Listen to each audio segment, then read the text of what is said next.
এই যে দিনরাত পরিশ্রম করে আমার কাজ করি, তারপর কাজ না করলে তো তত বেহাজা করলি না, বেতনটা কার কি খেলাম হবে। এই যে ভাত দেখলাম নাকি, টাকা তো লাগবে কিছু। টাকা টাকা তো মালিক দিবে। এই 6-7 দিন ধরে তো কাম করি, বুঝলো? মালিকটা কোনো খবর নাই, মালিকটা কোনো খবর নাই। খবর দিন, ফোন দিবা হবে, ফোন দিয়ে মালিককে ফোন দিতে হবে। সময় ওটা নাই। আসসালামু আলাইকুম ভাই।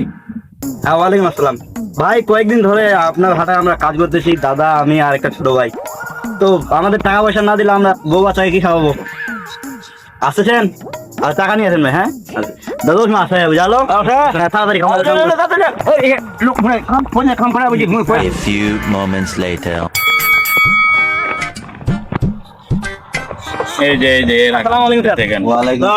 কি অবস্থা তোমাদের? কাজ কাম কেমন চলতেছে? চলতেছে ভালোই। সকাল থেকে এগুলা ইয়া করলাম আর কি। কাজ তো মোটামুটি ভালোই করছো। কাজ হয়নি তো ভালো, আমার তো সামনে কিস্তি আছে। সকাল থেকে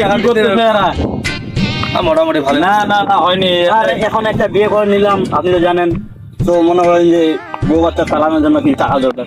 আর এইরকম করে কাজ কর্ম করতে থাকলে যদি আমরা টাকা না পাই, আমাদের তো কাজ করার আর ইচ্ছাটা থাকবে না।